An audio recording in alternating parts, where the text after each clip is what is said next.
এখনো চলতেছে, কিয়ামত পর্যন্ত আল্লাহ দাওয়াতকে জারি রাখবে।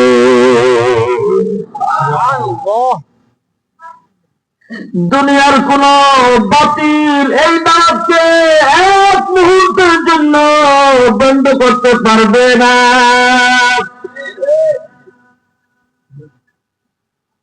যতই চেষ্টা হোক না কেন, আল্লাহ পাক এই দাওয়াতকে জারি রাখবে। নবীদেরকে দিয়ে আল্লাহ করেছেন, সাহাবীদেরকে দিয়ে করেছেন,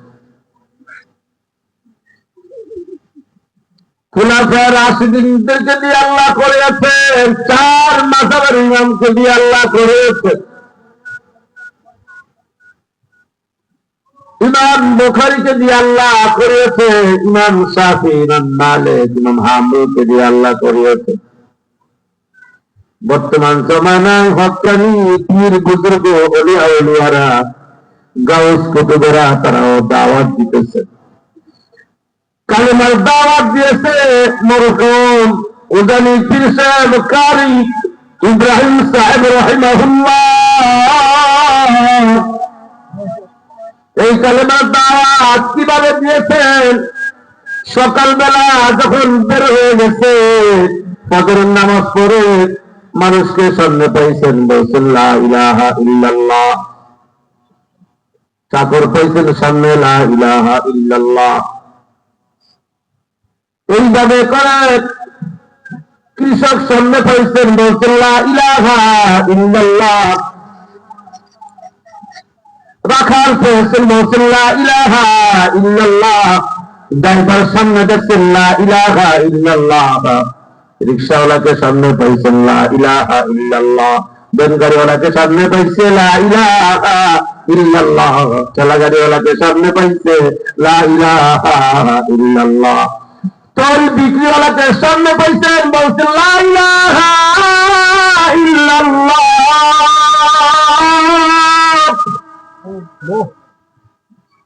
চাল বিক্রিওয়ালাকে সামনে পাইছেন, লা ইলাহা ইল্লাল্লাহ। পাট বিক্রিওয়ালাকে, এইভাবে সরষা বিক্রিওয়ালাকে সামনে পাইছেন, লা ইলাহা ইল্লাল্লাহ। কেরোসিন তেল বিক্রিওয়ালাকে সামনে পাইছেন, লা ইলাহা ইল্লাল্লাহ। উঠতে বলছেন, লা ইলাহা ইল্লাল্লাহ। দাঁড়ানোর সময় বলছেন, লা ইলাহা ইল্লাল্লাহ। আবার যখন নিচের দিকে নামতেছেন, লা ইলাহা ইল্লাল্লাহ। উপরের দিকে উঠতেছে, লা ইলাহা ইল্লাল্লাহ, আল্লাহু আকবার।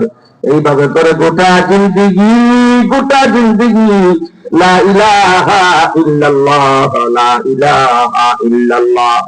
মরহুম পীর সাহেব হুজুর উজানি কারি ইব্রাহিম সাহেব রাহিমাহুল্লাহ জীবনের মধ্যে রেখে, ওর বাড়ির পাশে একটা মসজিদ ছিল, বাড়ির পাশে মসজিদ ছিল, মাদ্রাসাও ছিল। বাড়ির পাশে মসজিদ ছিল, মাদ্রাসা ছিল। ওই মাদ্রাসায় এক রাত্রিতে দখল করতেছে ইসহাক সাহেব রাহিমাহুল্লাহ। বর্তমান করবরতী শেখ হুজুরের দাদা ইসহাক সাহেব রাহিমাহুল্লাহ মসজিদের মধ্যে দাফন করতেছে। কারি ইব্রাহিম সাহেব রাহিমাহুল্লাহ বলতেছে, ও ইসহাক, তুমি আজকে মাদ্রাসার মধ্যে চলে যাও, মাদ্রাসায় চলে যাও, মসজিদের মধ্যে থাকবে না, মসজিদে থাকবে না। ইসহাক সাহেব রাহিমাহুল্লাহ তিনি মনে মনে ভাবলেন, হুজুর কেন আমাকে মসজিদে থাকতে নিষেধ করলো?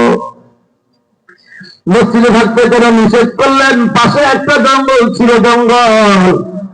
ওই জঙ্গলের মধ্যে উনি চলে গেলেন, জঙ্গলের মধ্যে চলে গেল।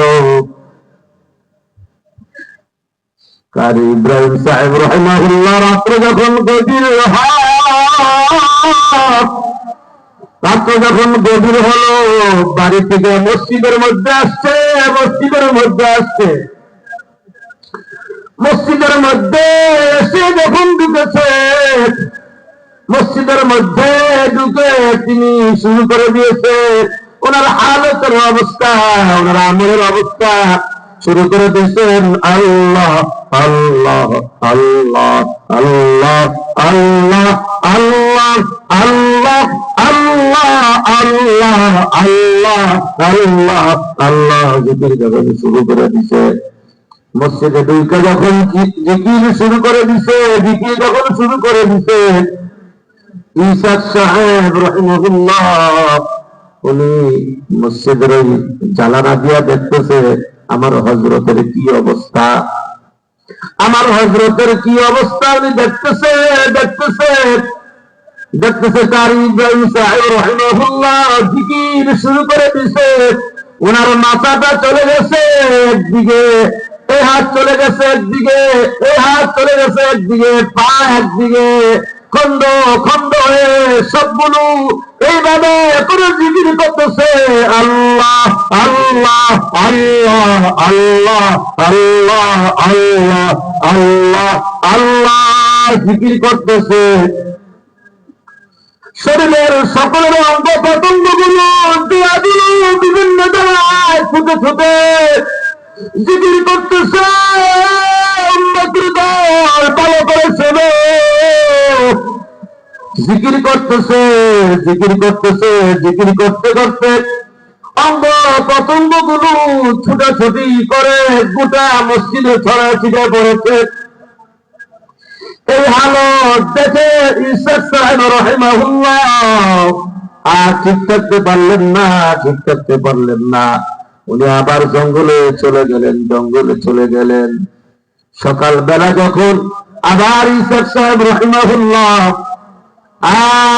কারিদের সাহেব রাহিমাহুল্লাহর সামনে আসছে, দেখেন বিশ্বাসদের কি খেলাধুলা, কি খেলাধুলা। উজানির বিশ্বাস জিজ্ঞাসা করে, ইসাক তুমি কি গতকাল রাত্রিতে আমার এই হালত দেখেছো, হালত দেখেছো? আল্লাহু আকবার বলে, তুমি কি আমার এই হালত দেখছো, আমার কি অবস্থা দেখছো, আমার কি হালত তুমি দেখেছো? বলে হুজুর হুজুর আমি দেখছি আপনার অবস্থা, আমি দেখে ফেলেছি, আমি দেখে ফেলেছি।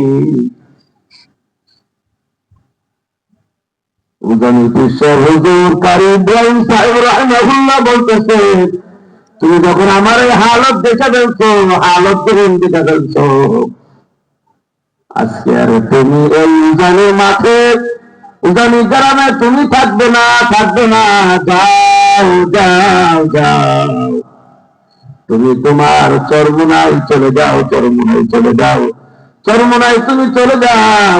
আর তোমার কাছে ওসিয়ত হলো, নসিহত হলো, আমার মৃত্যু পর্যন্ত এই ঘটনা তুমি কারো কাছে বলতে পারবে না।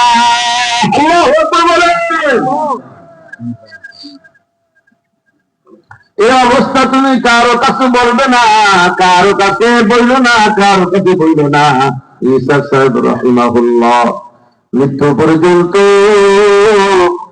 কারি ইব্রাহিম সাহেবের এই ঘটনা কারো কাছে বলেন নাই। বন্ধুরা আমার বলার উদ্দেশ্য হলো, আল্লাহর দিদার যদি পেতে চাও রাত্রতে গভীরে, আল্লাহ আল্লাহ বলা ছাড়া কোনো উপায় নাই। তাহাজ্জুদের নামাজ ছাড়া আল্লাহকে পাওয়া যায় না, ফরজ নামাজ ছাড়া আল্লাহকে পাওয়া যাবে না, কোরআন শরীফ তেলাওয়াত ছাড়া আল্লাহকে পাওয়া যাবে না, নামাজ ছাড়া আল্লাহকে পাওয়া যাবে না, রোজা ছাড়া আল্লাহকে পাওয়া যাবে না, কোরআন শরীফ তেলাওয়াত ছাড়া আল্লাহকে পাওয়া যাবে না, ফরজ ওয়াজিব সুন্নতের ইত্তেবা ছাড়া আল্লাহকে পাওয়া যাবে না। এজন্য আমার নবী বলছেন, মান হাব্বা সুন্নতি ফাকাদ হাব্বানি ওয়া মান হাব্বানি কানা মাই ফিল জান্নাহ। তোমরা যদি আমাকে ভালোবাসতে চাও অবশ্যই তোমরা আমার সুন্নতকে ভালোবাসবে, আল্লাহর হুকুম মানবে, নবীর তরিকা অনুযায়ী চলবে। ভালো করে মনে রাখবেন, কোন মানুষ যদি মনে করে যে আমি নামাজ পড়ি না, নবীর তরিকা অনুযায়ী চলি না, কিন্তু আমার মন ঠিক আছে, আমার অন্তর ঠিক আছে, আমার দিল ঠিক আছে, আমার ইমান ঠিক আছে, ইমান ঠিক আছে, এমন কথা যদি কেউ বলে মনে করবেন সে বন্ড ছাড়া আর কিছুই না। ঠিক না দেখি? এজন্য বন্ধুরা আমার, দুনিয়ার কিছু মানুষেরা হাক্কানি পীর বুজুর্গ মাজারে দৌড়ায়। কবরওয়ালার কাছে কিছু নাই, কবরওয়ালার কাছে কিছুই নাই, লাল সালু কাপড়ওয়ালার কাছে কিছুই নাই, শিকল বাবার কাছে কিন্তু কিছুই নাই। যারা ঋণ পরে চুরি করে মাজারে মাজারে দৌড়ায়,